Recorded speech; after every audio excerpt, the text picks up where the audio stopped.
மேலும் உயர் இரத்த அழுத்தம், குறை இரத்த அழுத்தம் என்று சொல்லக்கூடிய பிளட் பிரஷர் என்று சொல்லக்கூடிய நோயை முழுவதுமாக நீக்கும்.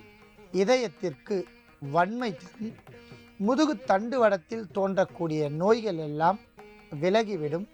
வாய் பிதற்றல், வாய் உளறல், உமிழ்நீர் அளவிற்கு அதிகமாக சுரத்தல் போன்ற நோய்கள் எல்லாம் தணிந்து உடலில் இருக்கக்கூடிய பல்வேறு வகையான வாத, பித்த, கபம் இவை மூன்றையும் தன்னிலையாக, அதாவது சமநிலையாக வைத்திருக்கக்கூடிய அற்புதமான ஆற்றல் ஜீரகத்திற்கு இருப்பதால் நாம் ஜீரகத்தையும் எடுத்து வைத்துள்ளோம். அடுத்ததாக நாம் எடுத்துக்கொண்ட பொருள் முசுமுசுக்கை சாறு. அன்பான நேயர்களே, ஜீரகத்தை பல்வேறு வகைகளில் நாம் தூய்மை செய்ய வேண்டும். அந்த வகையில் முதலில் நாம் எடுத்துக்கொண்ட சாறு முசுமுசுக்கை. இரு குரங்கின் கை என்று சித்தர்களால் பரிபாஷையாக வர்ணிக்கப்பட்ட முசுமுசுக்கை ஒரு கிருமி நாசினி. கோழை அகற்றி பல்வேறு வகையான நோய்களுக்கு ஒரு அருமருந்து.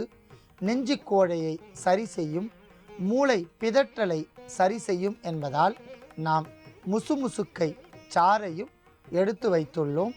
அடுத்ததாக இஞ்சி சாறு. அன்பான நேயர்களே, இஞ்சி சாறு ஒரு கிருமி நாசினி. நாவறட்சியை கட்டுக்குள் கொண்டு வரும். எளிமையான முறையில் ஜீரணம் ஆகும். அஜீரணத்தன்மையை போக்கும். வயிற்று பகுதியில் இருக்கக்கூடிய குற்றங்கள் அனைத்தும் நீங்கும் என்பதால் இஞ்சி சாறையும் எடுத்து வைத்துள்ளோம். அடுத்ததாக நாம் எடுத்துக்கொண்ட பொருள் நெற்பொரி. அன்பான நேயர்களே, நெற்பொரி நாவறட்சி வராமல் பாதுகாக்கும். சமயத்தில் உணவாக நாம் இதை சாப்பிட்டு வந்தால் வயிற்றிற்கு மிகவும் நன்மை என்பதால் நெற்பொரியும் எடுத்து வைத்துள்ளோம். அடுத்ததாக நாம் எடுத்துக்கொண்ட பொருள் ஏலக்காய். அன்பான நேயர்களே, ஏலக்காய் ஒரு கிருமி நாசினி. வயிற்று உப்பசங்களை தடுக்கும். இதனுடைய நறுமணத்தால் மூளையில் ஏற்படக்கூடிய பிதற்றல், அதாவது மூளை அழற்சி இவையெல்லாம் நீங்கி சித்த சுவாதீனம் என்கிற நோயை படிப்படியாக தணிக்கும் என்பதால் நாம் ஏலக்காயும் எடுத்து வைத்துள்ளோம். அடுத்ததாக திப்பிலி. அன்பான நேயர்களே, திப்பிலி எந்த ஒரு பொருளோடு சேர்ந்தாலும் மருத்துவ குணத்தை இரட்டிப்பாக்கும் என்பதால் நாம் திப்பிலியும் எடுத்து வைத்துள்ளோம். அடுத்ததாக கோஷ்டம். அன்பான நேயர்களே, கோஷ்டம் ஒரு கிருமி நாசினியோடு இல்லாமல் புத்தியில் ஏற்படக்கூடிய மந்தத்தன்மையை நீக்கும் என்பதால் நாம் கோஷ்டத்தையும் எடுத்து வைத்துள்ளோம். அடுத்ததாக சுக்கு. அன்பான நேயர்களே, சுக்கு ஒரு கிருமி நாசினி. சுக்கை முறையாக பயன்படுத்தி வந்தால் உடலெங்கும் இருக்கக்கூடிய நோய்கள் பஞ்சாய் பறந்துவிடும். வயிற்று வலியை தணிக்கும். உடல் உஷ்ணத்தை சரி செய்யும். மேக காங்கை என்று சொல்லக்கூடிய நோயை நீக்கும். மற்ற பொருளோடு சேருவதால் அது ஒரு கிருமி நாசினி. ஆகையால் சுக்கையும் எடுத்து வைத்துள்ளோம்.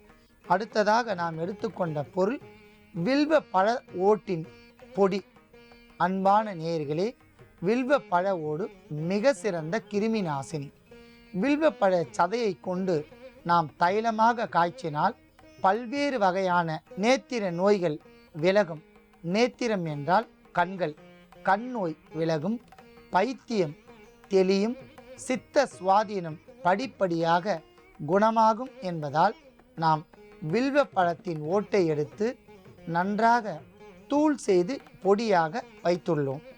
அடுத்ததாக நாம் எடுத்துக்கொண்ட பொருள் மிளகு. அன்பான நேயர்களே, எந்த ஒரு நோயாக இருந்தாலும் இரத்தம் தூய்மையாக இருக்க வேண்டும். ஆகையால் இரத்தத்தை தூய்மை அடைய செய்து பல்வேறு வகையான கிருமிகள் வராமல் பாதுகாக்கக்கூடிய ஒரு பொருள் மிளகு. மிளகையும் எடுத்து வைத்துள்ளோம். அன்பான நேயர்களே, இப்பொழுது நாம் ஜீரகத்தை தூய்மைப்படுத்த வேண்டும். ஆகையால் 50 மில்லி முசுமுசுக்கை சாறில் ஜீரகத்தை 50 கிராம் சேர்த்து ஒரு நாள் முழுவதும் நன்றாக வெயிலில் வைக்க வேண்டும். அவ்வாறு வைத்துவிட்ட பிறகு முசுமுசுக்கை சாறில் ஊறிய ஜீரகத்தை 50 மில்லி அளவிற்கு இஞ்சி சாறில் 50 கிராம் அதே சீரகத்தை சேர்த்து ஒரு நாள் முழுவதும் ஊற வைக்க வேண்டும். நன்றாக முசுமுசுக்கை சாறு இஞ்சி சாறில் ஊறிய பின்பு சுமாரான வெயிலில் காய வைத்து எடுத்துக்கொண்ட சுத்தி செய்து எடுத்துக்கொண்ட ஜீரகம் 50 கிராம். அன்பான நேயர்களே, முசுமுசுக்கை சாறு இஞ்சி சாறில் நன்றாக ஊற வைத்து ஒரு நாள் வெயிலில் வைத்து 3வது நாள் சுத்தமாக நாம் காய வைத்து எடுத்துக்கொண்ட சுத்தம் செய்யப்பட்ட ஜீரகம் 50 கிராம்.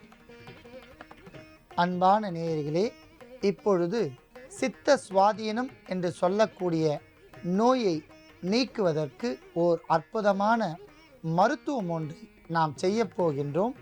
ஆகையால் நாம் எடுத்துக்கொண்ட பொருட்களின் அளவுகளையும் நாம் தயாரிக்க வேண்டிய மருந்தின் செய்முறையும் சிறிது இடைவேளைக்கு பிறகு பார்க்கலாம்.